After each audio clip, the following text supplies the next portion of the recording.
I started the Agile Sound Bites series as a way to talk about all things Lean and Agile, and in this episode I want to tackle the most fundamental question of all. What is Agile? I've had the privilege of training a great many people in Lean and Agile, and with every class I ask the same question. What is Agile? Why is it that so many people struggle to answer this seemingly simple question? So what does Agile mean to you? Keep watching.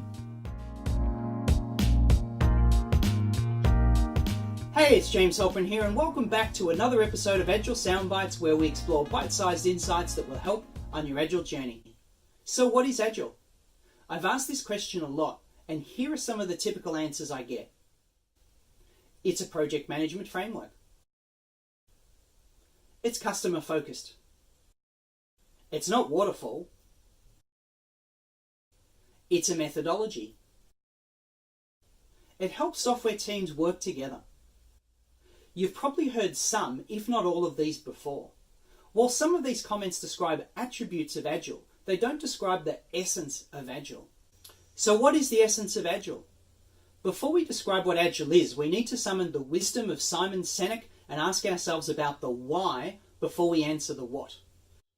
And to do that, I've got a question for you. How many times have you worked on a project where you know exactly what the final outcome will be? Where you know exactly what your customer wants? That's another question I've asked a lot, and very rarely do people raise their hands. And that's because while we surely know the direction we want to head, it's not until we've tested our underlying assumptions with our customers that we truly know what they want. And only through continual iteration can we hope to get there. Another way of describing this is to say that there are two types of goals we can work towards. There are static goals and there are dynamic goals. Let's use a military analogy to illustrate. Military fire control systems deal with two very different problems. Some targets are stationary, such as buildings, for example, while other targets move, such as enemy aircraft. And as a result, adaptive control systems designed to track dynamic goals are different from those that are designed to conform to static goals. For example, if we're trying to blow up a building, we use a missile that is relatively slow, heavy, and one that goes precisely where we want it to go. This approach works because there is no uncertainty in the future position of the building. However, other targets move. For example, we cannot accurately predict the future position of a jet fighter in combat. To shoot it down, we use a heat-sinking missile like an AIM-9 Sidewinder. In contrast, this missile is lightweight, fast, and not very precise. Its goal is to relentlessly follow the target, continuously reducing the gap between its position and the target position.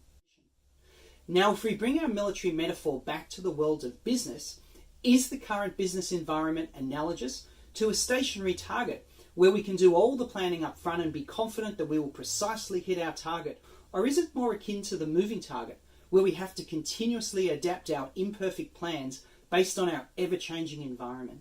So now we're starting to get at the heart of agility, which is an essential competency for organizations to master today if they still want to be around tomorrow.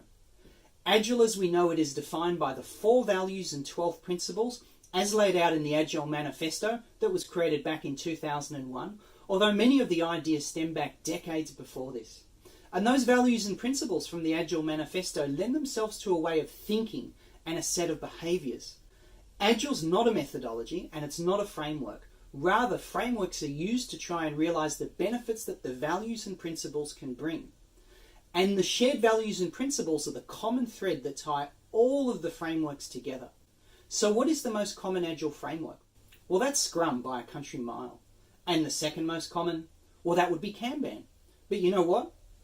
There are an awful lot of frameworks out there. Why? Because frameworks are great in some contexts, while not so great in others. So we need to choose the framework that will best work for our context and help us achieve our goals. In this way, Agile frameworks are a means to an end, not an end in themselves. Frameworks contain the many practices that we often associate with Agile, but the practices are not the why of Agile, rather the how. Agile is now the predominant approach used in organizations and growing by the day. Why?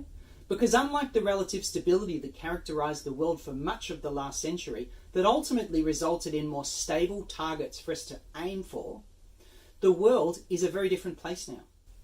Companies are facing unprecedented rates of change and hyper-competition, and we therefore need a more dynamic approach that is continually changing and adapting as new information emerges.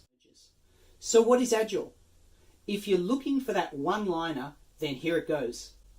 Agile is a mindset inspired by the 4 values and 12 principles of the Agile Manifesto that leads to a set of behaviors where teams collaborate, embrace change, reflect and improve, and is manifested through an unlimited number of frameworks, practices, tools and processes. It's not about doing Agile, but it's about being Agile. So there you have it. I hope you enjoyed this Agile Soundbite. If you did enjoy this bite, then please like it or share it and help build the Agile Soundbite community. What's your favourite one-line description of Agile? Please post it in the comments below. Don't forget to hit that subscribe button. Thanks for watching and bye for now.